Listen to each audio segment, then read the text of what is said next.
हमारे चैनल को सब्सक्राइब करें और बेल आइकन दबाएं। रेलिया बैरन पिया का लिए जाए रे, रेलिया बैरन पिया का लिए जाए रे, जौने टिकसवा से पिया मोरे जैयन, जौने टिकसवा से पिया मोरे जैयन, ऐबर से पनिया टिकस गली जाए रे, ऐबर से पनिया टिकस गली जाए रे।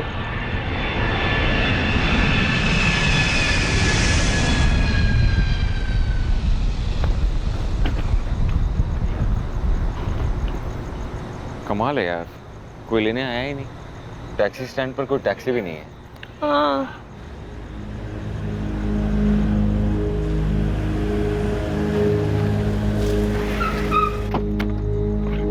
सॉरी भैया, सॉरी सॉरी सॉरी, लेट हो गया। कोई बात नहीं। भाभी चैनल अरे नहीं, क्या कर रहे हो ये? दिल्ली की मॉडल है तेरी भाभी, ये क्या कनपुरिया स्टाइल में पैर छू के उनकी उम्र बढ़ा रहे हो? और छोटू कैसा है तू? ठीक हो?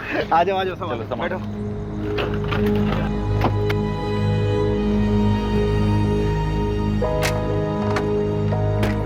रेलिया बैरन पिया का लिए जाए रे, रेलिया बैरन पिया का लिए जाए रे, जौने टिकसवा से पिया मोरे जैयन, जौने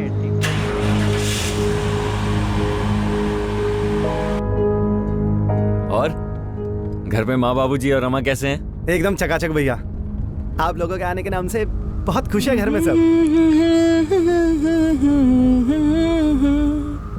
तुम्हारी माँ हमेशा यही गाना गाती थी ना? हाँ, पहले वो फोक सिंगर, यही कानपुर के पास अमोली में। हाँ पता है, तुम्हारे माँ का मायका भी यही है ना, तभी तो तुमने मुझसे शादी की, ताकि अपने माँ के मायके को अपना ससुराल बना सको। क्यों?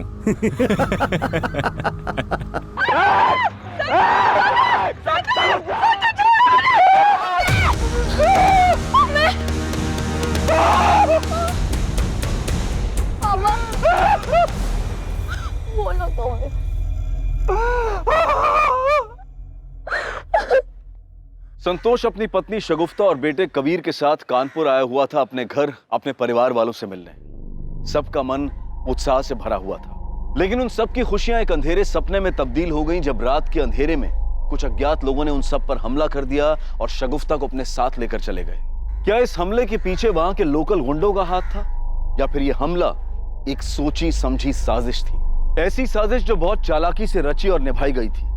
कौन था इस साजिश के पीछे और कहां थी शगुफ्ता? इन 24 घंटों में शगुफ्ता के परिवार में बहुत कुछ बदल गया था।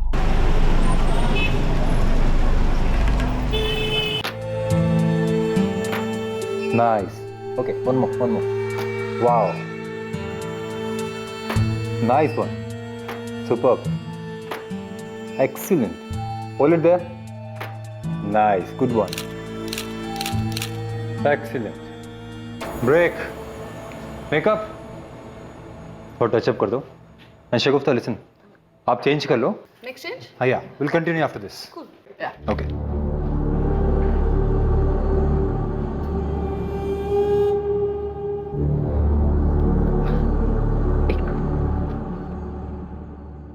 संतोष, तुम कब आए? जब तुम अपना मेकअप ठीक करवा रही थी। स्टॉप इट, तुम फिर शुरू हो गए। जेलस हबी? यार तुम्हें कोई छूता है ना तो तुम्हें बहुत गुस्सा आता है, पता है बाबा, लेकिन ये मेरा प्रोफेशन है ना। हाँ, एनीवे ये सब छोड़ो, तुम बताओ क्यों आए थे? क्यों आए थे मतलब? 10 बजे की फ्लाइट है। हाँ तो फ्लाइट रात को 10 बजे की है ना, तो अभी बस 2 ही बजे होंगे। हाँ, मैंने सोचा कि इस टाइम पे हम दोनों साथ में जाके माँ बाबूजी के लिए कुछ ले लेते हैं। वैसे डोंट वरी, मैंने माँ बाबा दिवाकर और रमा के लिए शॉपिंग ऑलरेडी कर दी। कब? जब तुम अपना बिजनेस आगे बढ़ाने में बिजी थे। Thank you. अच्छा चलो, अब तुम जाओ, मुझे लेट होना। ठीक, चल, see you soon. Bye bye.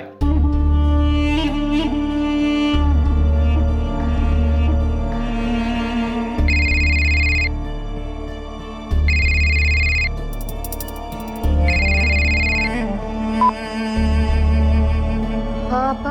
हाँ नुसरत, तुमने फोन किया था? हाँ। हाँ तो बोलो ना। वो तू वो कैटलॉग शूट करना चाहती है क्या? वो अम्मी कह रही थी कि अम्मी को जो कहना है कहने दे, लेकिन तू वो कैटलॉग शूट नहीं करेगी, समझी तुम? वैसे भी वो हरीश भाई एक नंबर का घटिया इंसान है, बस हाथ लगाने का मौका चाहिए। लेकिन आपा मैंने एक बार मना कर दिया ना तो बस। और अम्मी की हर बात सुनने की जरूरत नहीं है नुसरत, उनका तो काम ही यही है। तुम्हारे अभी एग्जाम्स आ रहे हैं ना, तुम एग्जाम्स पे ध्यान दो, पढ़ाई करो, समझी? बाकी सब मैं संभालूंगी। थैंक यू आपा।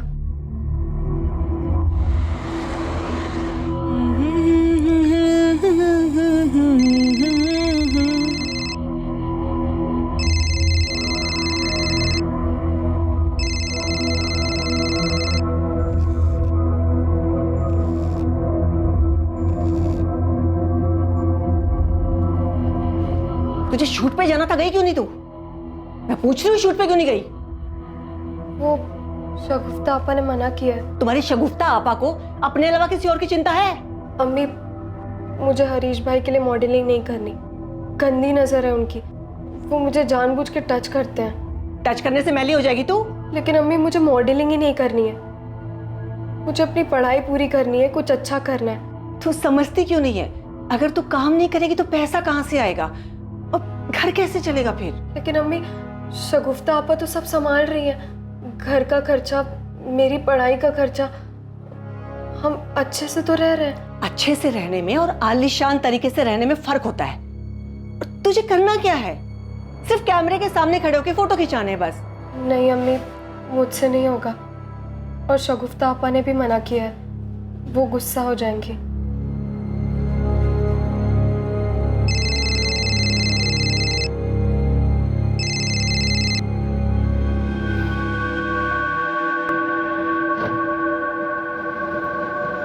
हाँ हाँ हो जाएगा। हाँ हाँ मैं बस नीचे हूँ, हाँ ऊपर ही आ रही हूँ मैं। हाँ हाँ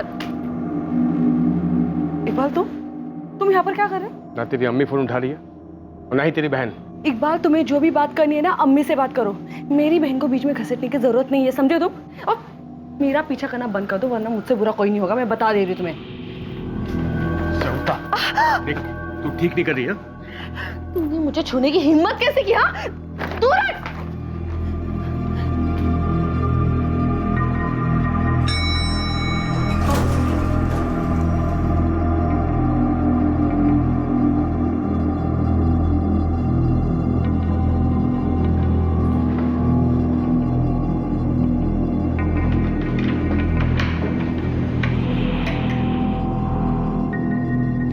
अम्मी, हाँ दिवाकर, सब पैक हो गया है, अब तो निकलेंगे बस थोड़ी देर में।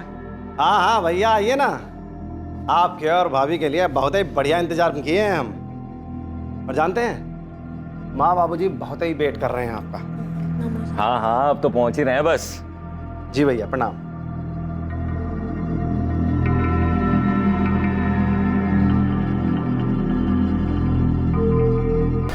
आप लोगों के आने के नाम से बहुत खुश हैं घर में सब।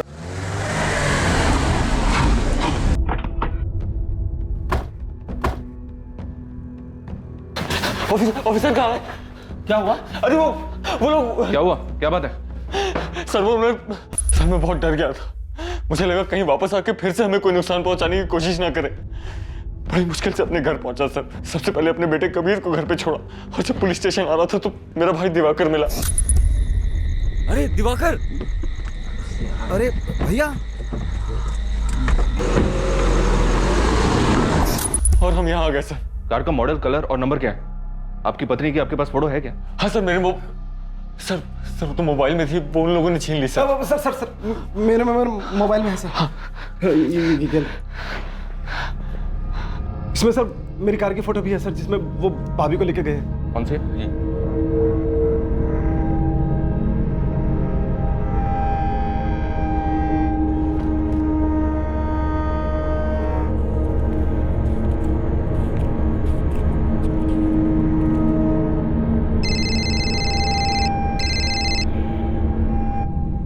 हेलो हेलो मम्मी, शगुफ्ता।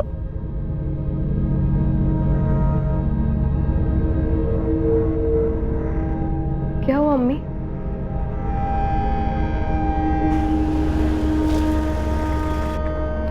पापा अम्मी कहाँ है? बेटा कुछ पता चला? पुलिस क्या कह रही है?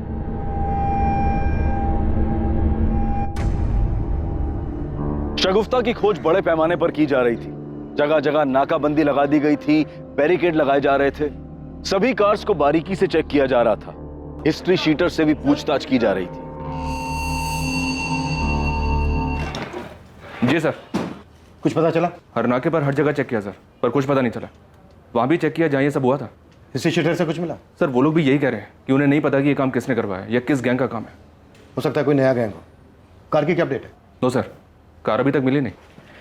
संतोष और शगुफ्ता रात को 2 बजे एयरपोर्ट पहुंचे। एयरपोर्ट के बाहर से दिवाकर की गाड़ी में वो घर की तरफ जा रहे थे, जो कि शांति नगर में। सर एयरपोर्ट से शांति नगर पहुंचने में दिन के ट्रैफिक में तकरीबन 45 मिनट लगते हैं।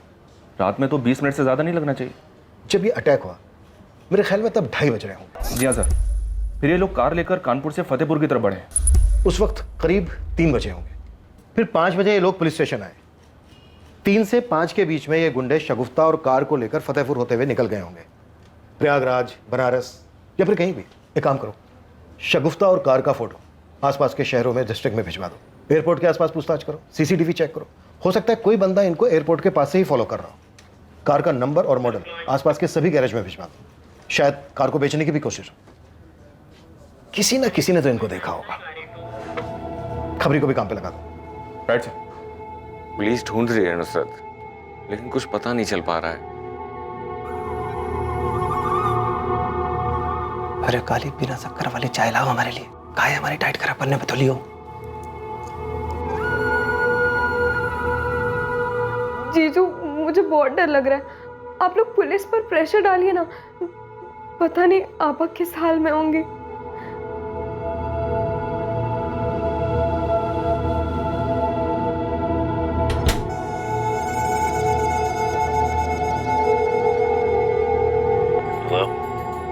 हेलो, क्या किया?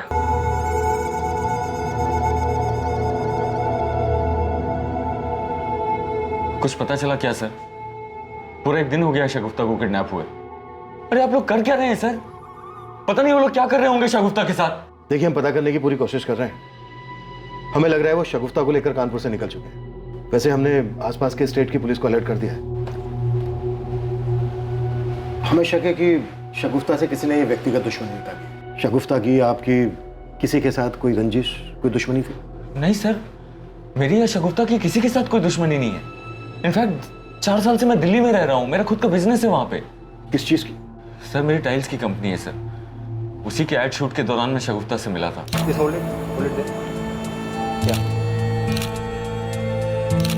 Very nice, very nice.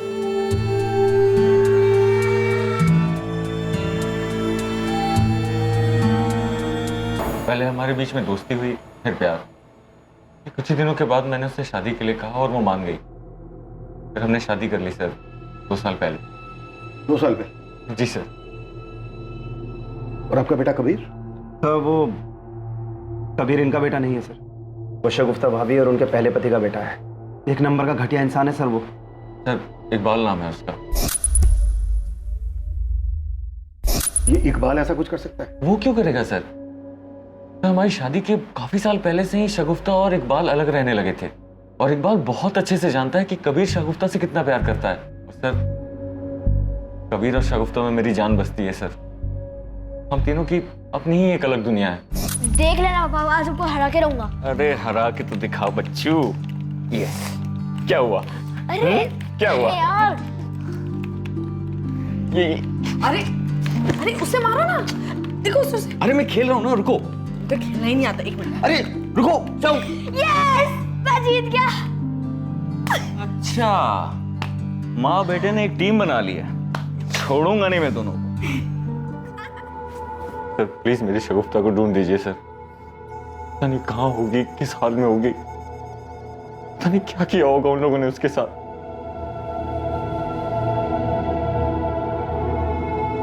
पापा, वो लोग अम्मी को कहाँ ले गए?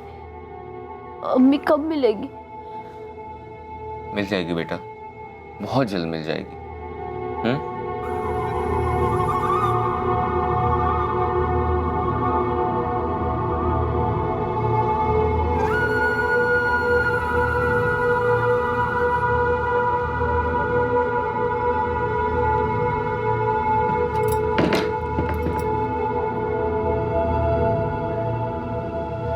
ये जो कुछ भी हो रहा है सही नहीं हो रहा है।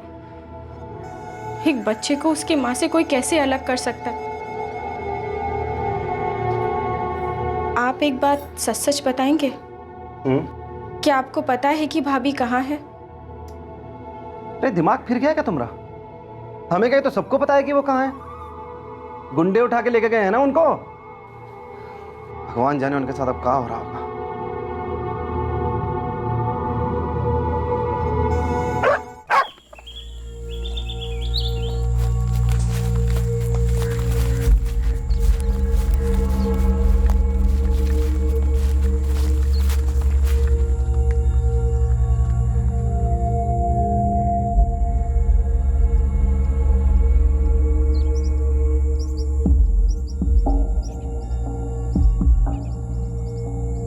बॉडी पर मल्टीपल स्टैबिंग्स है, हो सकता है रेप भी किया हो। बॉडी पर गहने वगैरह कुछ भी नहीं है। शायद उन लोगों ने पैसे और गहने लूट कर इसे मार दिया और गाड़ी लेकर फरार हो गए। रेप नहीं हुआ है। Are you sure doctor? Yes, rape नहीं हुआ है। Time of death? इसकी मौत लगभग 72 घंटे पहले हुई है। 72 घंटे पहले? यानी 18 अगस्त की रात को जब इसको अबडक्ट किया गया होगा तभी मार दिया गया हो? जी, बॉडी डिकम्पोज होना शुरू हो गई है। देखने में तो सिंपल लग रहा है सर। पैसे गहने लूटने के बाद उन लोगों ने उसे मार दिया। उस वक्त कार में सिर्फ 4 लोग थे, दिवाकर, संतोष, शगुफ्ता और उनका बेटा कबीर। गुंडों ने सबसे पहले दिवाकर पर अटैक किया, उसे बेहोश करके वहीं फेंक दिया। फिर कार को ड्राइव करके वो जंगल की ओर ले गए और वहां पर संतोष के रोने गिड़गिड़ाने के बाद उन्होंने संतोष और उसके बेटे कबीर को उतार दिया। अगर उनका मकसद सिर्फ लूट था तो वो शगुफ्ता को भी वहीं उतार देते, उसे अपने साथ नहीं लेकर जाते। इससे तो एक ही पॉसिबिलिटी बनती है, रेप। हाँ, रेप। वो एक औरत को अपने साथ इसलिए लेकर गए ताकि उसका रेप कर सके, जैसा कि अक्सर क्रिमिनल माइंड होता है। लेकिन उन्होंने शगुफ्ता का रेप नहीं किया, उसके जेवर लूटे और मल्टीपल स्टेपिंग करके उसको मार दिया। हो सकता है सर वो लोग उसे भी ना मारना चाहते हो, बट शगुफ्ता ने उनका चेहरा देख लिया होगा। हो सकता है, लेकिन अब भी सवाल वहीं का वहीं है कि जब उन्हें शगुफ्ता का रेप करना ही नहीं था तो उसे अपने साथ लेकर क्यों गए? और अगर लूट करने के बाद शगुफ्ता को मारना ही था तो बाकी सबको क्यों छोड़ दिया, उन्हें क्यों नहीं मारा? त्रिवेदी, पता नहीं क्यों मुझे ऐसा लग रहा है कि शगुफ्ता का अबडक्शन उसे मारने के लिए किया गया था। कोई तो है जो किडनैपिंग की आड़ में शगुफ्ता को मारना चाहता था। तो फिर ऐसा कौन हो सकता है सर? त्रिवेदी, शगुफ्ता के घर वालों के बारे में पता करो, यहां कानपुर में भी और दिल्ली में भी। ये क्राइम जितना सिंपल दिख रहा है ना, उतना है नहीं। एक औरत इतने टाइम के बाद यहां कानपुर आती है और आते ही उसको मार दिया जाता है। मुझे लग रहा है कि हमें कहानी दिखाई कुछ और जा रही है, जबकि असल कहानी है कुछ और। शगुफ्ता सिंह को बहुत बेरहमी से मारा गया था। पोस्टमार्टम की रिपोर्ट के बाद पुलिस को शक हुआ कि शगुफ्ता को किसी गैंग ने सिर्फ लूट के इरादे से निशाना नहीं बनाया था, बल्कि इस सब के पीछे कोई और ही मकसद था। कोई और था जिसने पूरी प्लानिंग के साथ शगुफ्ता को मरवाया था। शगुफ्ता की मौत से किसे फायदा पहुंच सकता था? इस कत्ल के पीछे का मकसद क्या था? शगुफ्ता की मौत ने ये सारे सवाल खड़े कर दिए थे जिनके जवाब मिलने अभी बाकी थे। मुझे तो यकीन ही नहीं हो रहा है कि शगुफ्ता मर चुकी है। तुम्हारी वाइफ और तुम्हारी फैमिली के बीच सब कुछ ठीक चल रहा था? हाँ, सब कुछ बिल्कुल ठीक था हमारे बीच। वो हमारे घर की बहू थी, क्या बुरा हो सकता था? लेकिन आपके पड़ोसियों का तो कुछ और ही कहना है। अरे कुछ भी ठीक नहीं था सर। शादी के बाद संतोष अपनी पत्नी को लेकर आया था, लेकिन उसके बाप ने घर में पैर तक रखने नहीं दिया। पूरे खानदान के मुंह पर काली खमली है तुमने। एक तो एक बच्चे की माँ और ऊपर से उन लोगों की। अरे हमारे में क्या लड़कियों का अकाल पड़ गया है? कान खोलकर सुन ले, इसे तो हम किसी भी कीमत पर नहीं अपनाएंगे। और अगर तूने इसे तलाक नहीं दिया ना तो तुझसे भी सारे रिश्ते तोड़ लेंगे, याद रखना। तू अपनी औलाद से कोई कब तक नाराज रहे। और शगुफ्ता बहुत अच्छी लड़की थी। तो आपने उसे माफ कर दिया था? हाँ, माफ कर दिया था। वो और कबीर हमारे परिवार का हिस्सा है और मेरा बेटा उससे इतना प्यार करता था। हाँ, मैं शगुफ्ता से बहुत प्यार करता था, करता हूँ। लेकिन हमने तो सुना है शगुफ्ता से काफी नाराजगी थी तुम्हें, उसकी आदतों से काफी प्रॉब्लम थी। आई न्यू इट सर, वो शगुफ्ता को जरूर नुकसान पहुंचाएगा। वो तो हर समय ना उसको डोमिनेट करने की कोशिश करता रहता था। बहुत ही घटिया सोच वाला इंसान है ये संतोष।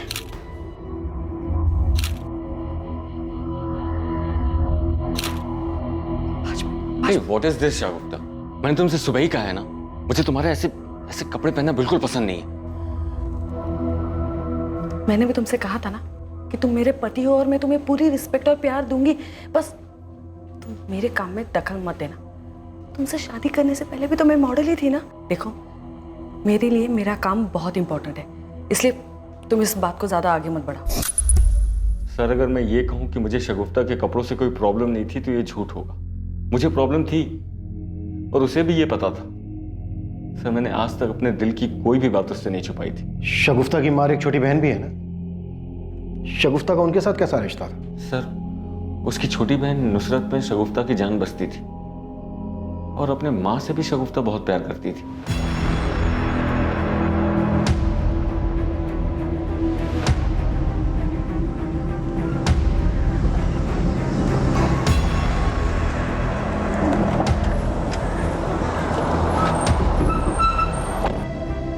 पूरे हैं, गिन लेना। मैं जानती हूँ मेरी बेटी को किसने मारा। इकबाल ने मारा है मेरी बेटी को। इकबाल ऐसा क्यों करेगा? संतोष का तो कहना है कि शगुफ्ता और इकबाल काफी पहले ही अलग हो गए थे। हाँ, अब वो अलग रहते थे, लेकिन शगुफ्ता ने संतोष से मिलने के बाद इकबाल से डाइवोर्स के लिए अप्लाई किया था। वो संतोष के साथ शादी करना चाहती थी, लेकिन इकबाल उसे तलाक देने के लिए तैयार ही नहीं था। वो तो बौखलाया हुआ था।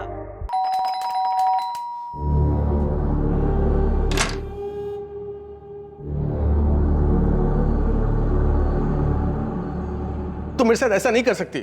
ये सब क्या नाटक है इकबाल? हम दोनों बहुत पहले अलग हो गए थे और मत भूलो कि तुम मुझे छोड़कर चले गए थे। मेरे से गलती हो गई, प्लीज। मैं संतोष से प्यार करती हूँ और उसी से ही शादी करूंगी। हमारा बेटा कबीर सिर्फ मेरा बेटा है। ये ठीक नहीं कर रही तुम, बहुत पछताओगी तुम।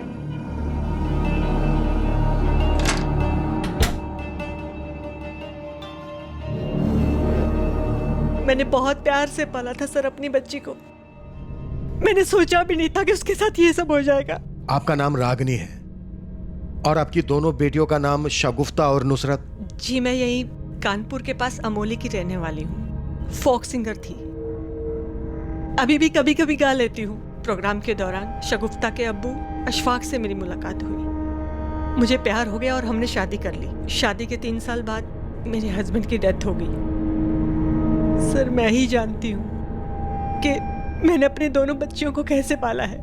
रागनी जी, इस हिसाब से तो आपकी छोटी बेटी बहुत छोटी है। जी, नुसरत मेरे जेठ की बेटी है।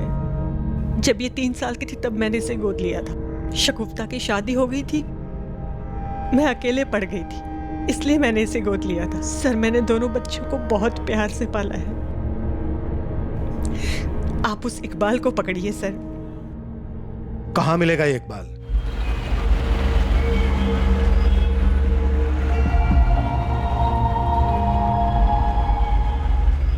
तो इकबाल बहुत गुस्सा था तुझे शगुफ्ता पर? नहीं सर, मैं उससे बिल्कुल गुस्सा नहीं था, बल्कि मैं उससे प्यार करता था। लेकिन शगुफ्ता ने तुझे तलाक देकर संतोष से शादी कर ली, तो हो सकता है तेरा ये प्यार नफरत में बदल गया हो और इसीलिए शायद मरवा दिया तूने शगुफ्ता को। कैसी बातें कर रहे हैं सर आप? मुझे तो यहाँ आकर पता चला कि शगुफ्ता मर चुकी है। पिछले 2 महीने से उससे मिला तक नहीं मैं। लेकिन रागनी जी तो कुछ और ही कह रही है। वो औरत सिर्फ मुझे फंसाना चाहती है सर। बहुत चालू औरत है, पैसों के लिए किसी भी हद तक जा सकती है। मुझे पता है कि अभी ये सब क्यों बोल रही हो। क्यों? क्योंकि 7 लाख रुपए लिए हैं मुझसे उसने और देने का नाम तक नहीं ले रही हो। लेकिन तूने उन्हें 7 लाख रुपए दिए क्यों? शगुफ्ता के नाम पर। मेरा प्रोडक्शन हाउस अगर नुकसान में नहीं होता तो ये पैसे मैं तुमसे कभी नहीं लेती। ठीक, शगुफ्ता को मना लीजिए प्लीज। मैं उसके बिना नहीं रह सकता। अरे चिंता मत करो, शगुफ्ता तुमसे बहुत प्यार करती है। मैं बात करूंगी ना उससे, और संतोष के साथ शादी मैं होने नहीं दूंगी। इस बात को 2 साल हो गए सर। शगुफ्ता की शादी भी हो गई। अब वो औरत ना मेरे पैसे लौटा रही है ना मेरे फोन का जवाब दे रही है।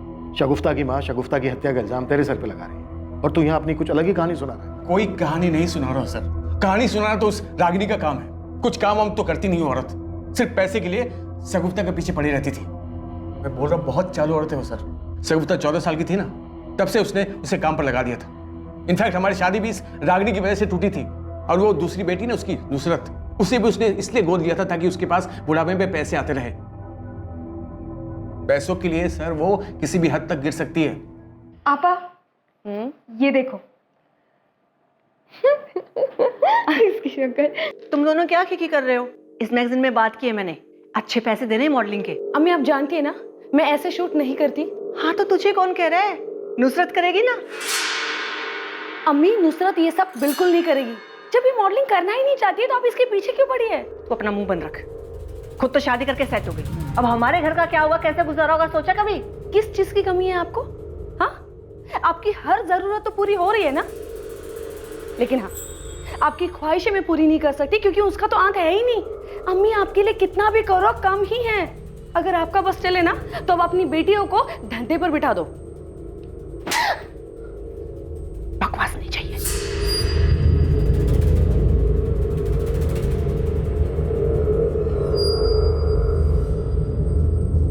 हाँ हाँ आप चिंता मत कीजिए, आ जाएगी। सुन, दिल्ली से हरीश भाई का फोन था, पिछली बार तो एडजस्ट कर लिया था उसने, इस बार नहीं गई तो प्रॉब्लम हो जाएगी। लेकिन अम्मी अभी अभी तो शगुफ्ता आपा का इंतकाल हुआ है और अभी आप मुझे ये सब कह रही हैं। तेरी शगुफ्ता आपा नहीं है इसलिए तो कह रही हूँ। अब घर को कौन संभालेगा? तुझे ही संभालना पड़ेगा ना। देख तू भले ही मेरे लिए कुछ मत कर, अपने लिए भी कुछ मत कर, लेकिन वो मासूम कबीर, उसकी जिम्मेदारी तो हमारे ऊपर है ना। टिकट्स करवा दें तुम्हारी, पैकिंग कर लो। आप नहीं आएंगी? नहीं, मुझे यहाँ कुछ काम है। कबीर थोड़ा सा खा लो बेटा। मुझे भूख नहीं है, मुझे सिर्फ अम्मी चाहिए।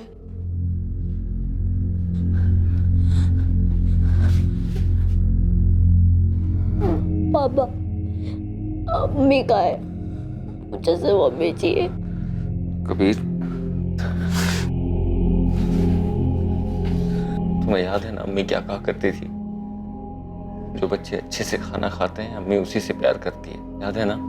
तुम्हें अम्मी का प्यार चाहिए तो अच्छे से खाना खाना होगा ना, अम्मी बुरा मान जाएंगी। आप भी तो खाना नहीं खा रहे, अम्मी बुरा मानेंगी ना।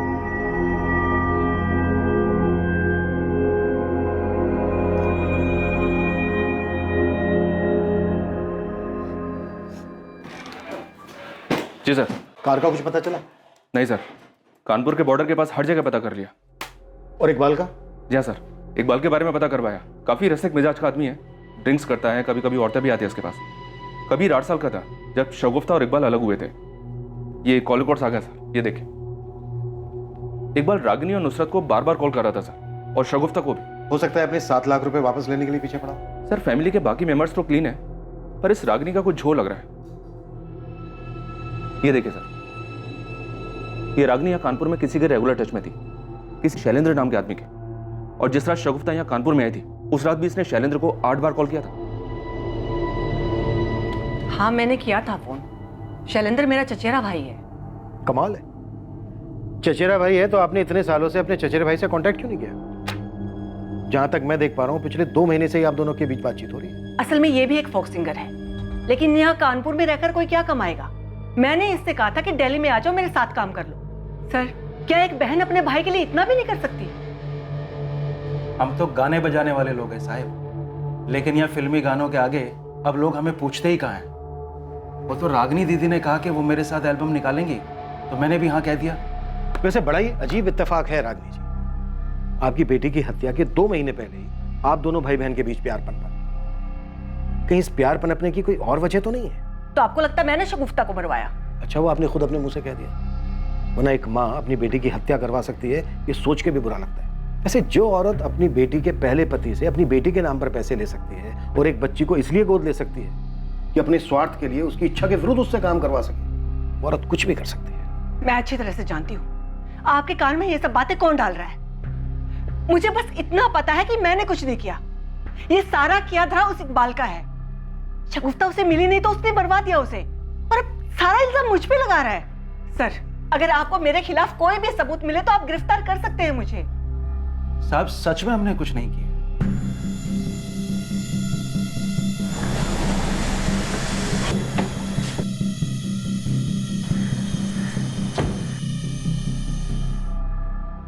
संतोष, ये रागिनी और इकबाल का क्या चक्कर है? शगुफ्ता की हत्या का इल्जाम दोनों एक दूसरे के सर पे लगा रहे हैं। पता नहीं सर, शगुफ्ता अपनी छोटी बहन नुसरत से बहुत प्यार करती थी। अपनी माँ से कुछ खास प्यार नहीं था उसे, पर वैसा कोई झगड़ा भी नहीं था। हाँ, अक्सर नुसरत को लेकर दोनों के बीच में कहासुनी हो जाती थी। और इकबाल? घटिया आदमी है सर, अक्सर मारपीट किया करता था शगुफ्ता के साथ, इसलिए दोनों अलग हुए थे। लेकिन सर मुझे ये नहीं समझ में आ रहा है कि ये 2 साल बाद क्यों उसका मर्डर करवाएगा। शगुफ्ता ने तुम्हारे साथ शादी की, हो सकता है वो इस बात को लेकर गुस्से में।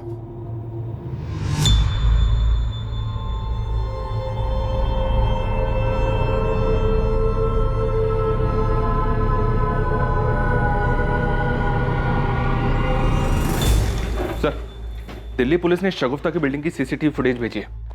17 अगस्त की फुटेज है ये।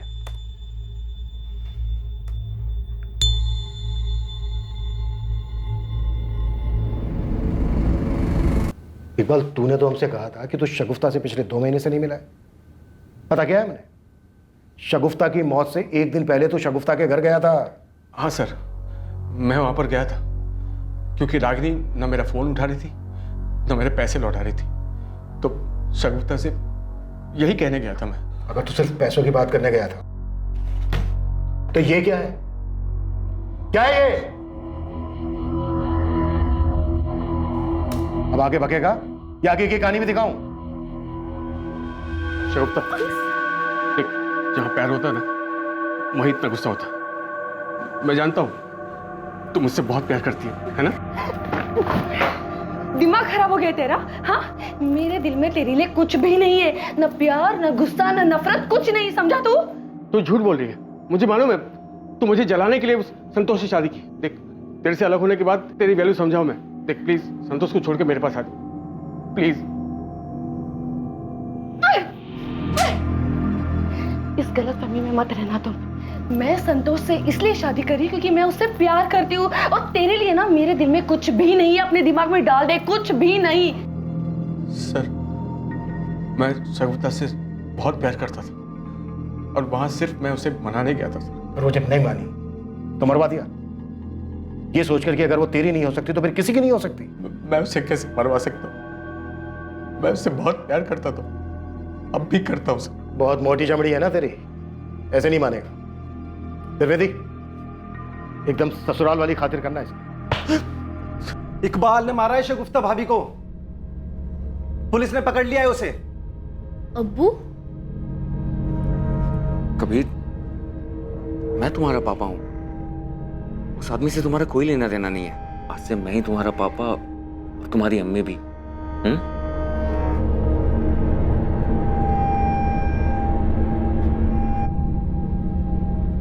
बहुत हो गया तुम लोग का ड्रामा।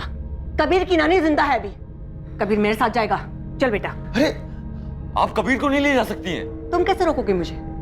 क्या लगता हो कबीर के? कबीर का तुम्हारा खून का रिश्ता तक नहीं है। चल बेटा। आप मुझे कबीर से अलग क्यों कर रही हैं? ये मेरी शगुफ्ता की आखिरी निशानी है।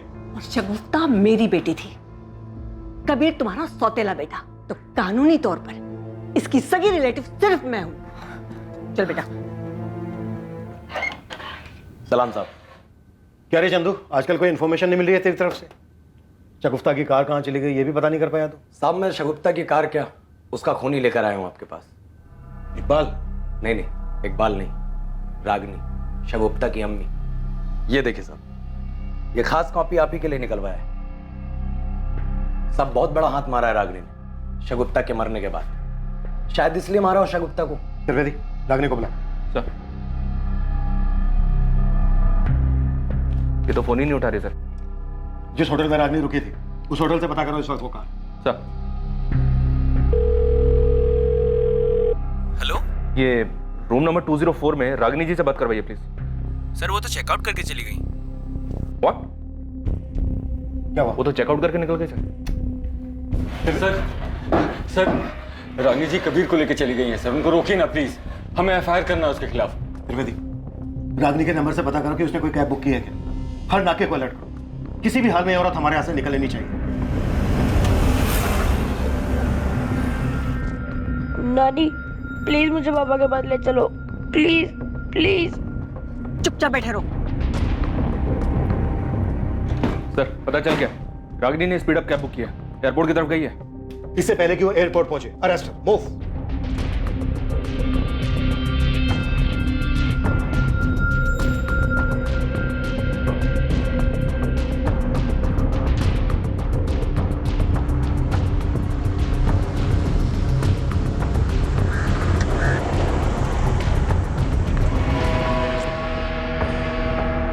आपने ही शगुफ्ता की हत्या करवाई है। और मैं ऐसा क्यों करूंगी? शगुफ्ता की उस जमीन के लिए जिस पर आपकी बहुत दिनों से नजर थी। शगुफ्ता ने यहाँ कानपुर में काफी जमीन खरीद ली थी, दिल्ली में भी काफी प्रॉपर्टी बना ली थी। शगुफ्ता के विल के हिसाब से उसके मरने के बाद उसका सब कुछ उसके बेटे कबीर के नाम हो जाता और पावर ऑफ अटॉर्नी आपको मिल जाती। शगुफ्ता के मरते ही आपने उसकी कानपुर की सारी जमीन बेच दी। इनफैक्ट पिछले 2 महीने से ये जमीन बेचने की आप प्लानिंग कर रही थी, इसीलिए पिछले 2 महीने से आप अपने चचेरे भाई शैलेंद्र से लगातार बात कर रही थी। ये आप क्या कह रहे हैं? आपके चचेरे भाई शैलेंद्र ने सब कुछ बता दिया। शगुफ्ता से पैसे निकलवाना आपके लिए मुश्किल हो गया था क्योंकि वो आपकी फितरत समझ गई थी।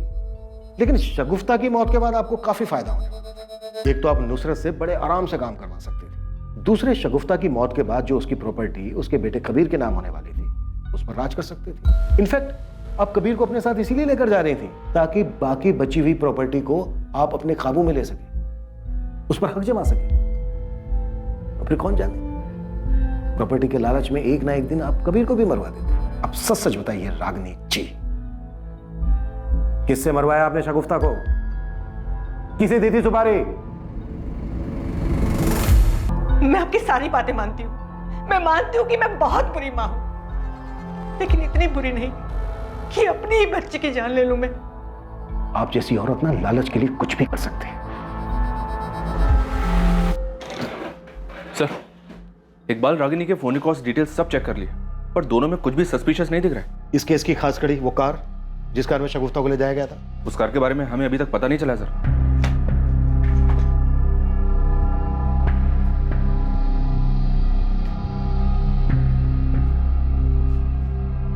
लगता है इस कार को ज्यादा यूज नहीं किया जाता था। फिर मर्डर वाली रात ये कार क्यों यूज की गई होगी? कमाल है दिवाकर, उस दिन अटैकर्स ने तुम पर, तुम्हारी भाभी शगुफ्ता, तुम्हारे भाई संतोष, तीनों पर अटैक किया, लेकिन उन्होंने तुमसे कुछ नहीं लिया। तुम्हारा पर्स, तुम्हारी ज्वेलरी, तुम्हारा मोबाइल फोन, कुछ भी नहीं। क्यों? सर, उन लोगों ने तो मुझे पहले ही बेहोश कर दिया था, मुझे तो कुछ पता ही नहीं। और जब होश आया तो मैं रोड पर था। वो तो बाद में मुझे संतोष भैया रास्ते पर मिल गए। अच्छा, ये गुंडे जो तुम्हारी कार लेकर गए वो काफी पुरानी है ना? जी सर, वो मेरे पापा की कार है, 25 साल पुरानी। और तुम्हारे पास तो एक नई बड़ी महंगी कार भी है। उस दिन दिल्ली से तुम्हारी मॉडल भाभी आ रही थी, लेकिन उन्हें लेने के लिए तुमने अपनी नई कार नहीं निकाली, वो पुरानी कार लेकर गए। वो भी वो पुरानी कार जिसे स्पेशली एक ही दिन पहले तुमने ठीक करवाया था। ये बात मेरी कुछ समझ में नहीं आई, समझा पाओगे? हाँ, दिवाकर भैया तो आए थे यहाँ कार ठीक करवाने। कब? 16 अगस्त को। 17 अगस्त को कार ले गए थे। और कुछ कह रहा था वो? वैसा तो कुछ नहीं, बस पूछ रहे थे कि ये कार कितने में बिकेगी। मैंने तो कह दिया कि यहाँ कानपुर में कोई ज्यादा पैसे नहीं देंगे। दिवाकर साहब, पुलिस अपना पूरा होमवर्क करती है, ऐसी हवा में कोई बात नहीं करती। तो आप अपनी पुरानी कार इसलिए लेकर गए ताकि उसमें पुरानी यादें ताजा कर सके, या फिर इसलिए लेकर गए कि नई कार में आप लूट कैसे करवाते, मर्डर कैसे करवाते? क्योंकि आपको अपनी नई कार तो बहुत प्यारी है ना? सर, मैंने कुछ अरे नहीं रुकिए किया। रुकिए रुकिए, इतनी जल्दी क्या है? बहुत सबूत है हमारे पास। ये रहे दिवाकर साहब आपके कॉल रिकॉर्ड्स। जब हमने आपके कॉल रिकॉर्ड्स दोबारा से चेक किए तो हमारे सामने आया कि अटैक की रात से लेकर अब तक आपको गोंडा से बहुत सारे कॉल आ रहे थे, वो भी एक लैंडलाइन नंबर से। तो हमने सोचा भाई पता किया जाए ये नंबर किसका है जो दिवाकर साहब को इतना परेशान कर रहा है, इतने कॉल कर रहे हैं। तो हमने पता किया तो हमें मालूम हुआ कि ये नंबर तो एक स्क्रैप डीलर का है। हमने उससे पूछा, भाई तुम दिवाकर साहब को इतने सारे कॉल क्यों कर रहे थे? तो पता है उसने हमें क्या बताया? वो जो आपकी खानदानी कार थी जिसमें आप अपनी पुरानी यादें ताजा करने गए थे, जिसे पुलिस बेसब्री से ढूंढ रही थी, वो कार उसी ने खरीदी। अब ये बोल, ये सब तूने खुद किया या तेरा बाप भी शामिल है इसमें? क्योंकि तेरे बाप को भी शगुफ्ता पसंद नहीं थी ना?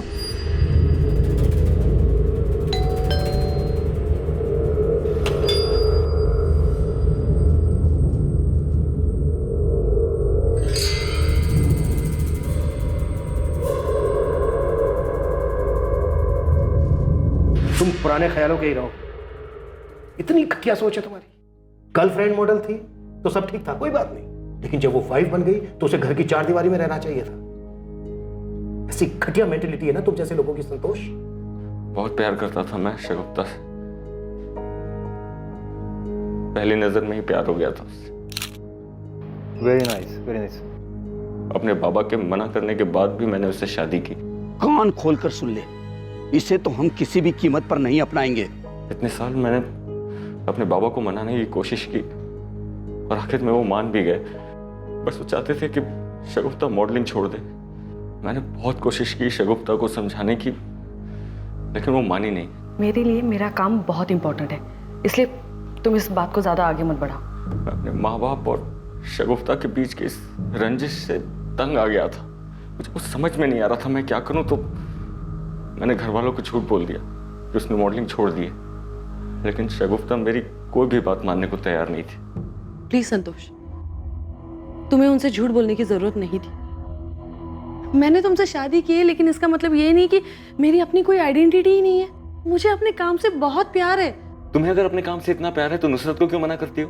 क्योंकि उसे ये सब पसंद नहीं है, ऊपर से वो लोगों को हैंडल नहीं कर पाती। और तुम्हें पता है, मेरी मर्जी के बगैर कोई मुझे हाथ भी नहीं लगा सकता। तो अगर तुम्हारी मर्जी होगी तो कोई हाथ लगा देगा? संतोष, मैं मॉडलिंग करती हूँ, पैसों के लिए लोगों के साथ सोती नहीं हूँ। मैं अपने काम में बहुत अच्छी हूँ। मैं अपना करियर किसी के लिए नहीं छोड़ सकती। बस बहुत मेहनत की है मैंने यहाँ तक पहुंचने के लिए। मैं समझ गया था सर कि वो मानेगी नहीं। उसने इकबाल को भी इसलिए छोड़ा था। पर सर, मैं कभी भी ये नहीं सह पाता कि वो मुझे छोड़कर किसी और के साथ चली जाए। इसलिए तूने शगुफ्ता को मरवा दिया? मैं बौखला गया था सर। उसका वो काम, उसकी मॉडलिंग, उसके वो कपड़े, लोगों का उसे वैसी नजरों से देखना, उसके यूनिट के लोगों का उसको वो छूना, मेरा दिमाग नहीं काम कर रहा था। ऊपर से मैंने शगुफ्ता से शादी करके अपने घर वालों को बहुत तकलीफ दी थी। अब अगर उनके शगुफ्ता को अपनाने के बाद हमारा तलाक हो जाता तो कितना बुरा लगता उन्हें। मैं ये सब नहीं चाहता था। तो तूने दिवाकर के साथ मिलकर शगुफ्ता को मारने की प्लानिंग कर ली। शगुफ्ता को लेकर इतनी खलिश थी तेरे मन में, और तू इसे प्यार कह रहा है? प्यार नहीं था ये। तुझे बस एक खूबसूरत ट्रॉफी वाइफ चाहिए थी जिसे तू दुनिया को दिखा सके। अगर तू सच में प्यार करता ना शगुफ्ता से, तो उसकी इज्जत करता, उसके काम की इज्जत करता, उसके सपनों की इज्जत करता, उसे उसकी खुशी चुनने देता, जबरदस्ती उसे अपने रंग में रंगने की कोशिश नहीं करता। तुझे किसी की जिंदगी से खेलने का कोई हक नहीं था, लेकिन तूने अपनी जिद, गुस्से और जलन की वजह से अपनी ही पत्नी को मरवा दिया। कबीर के सर से उसकी मां का साया छीन लिया। इसके लिए तुझे कभी कानून माफ नहीं करेगा, और न ही कभी कबीर।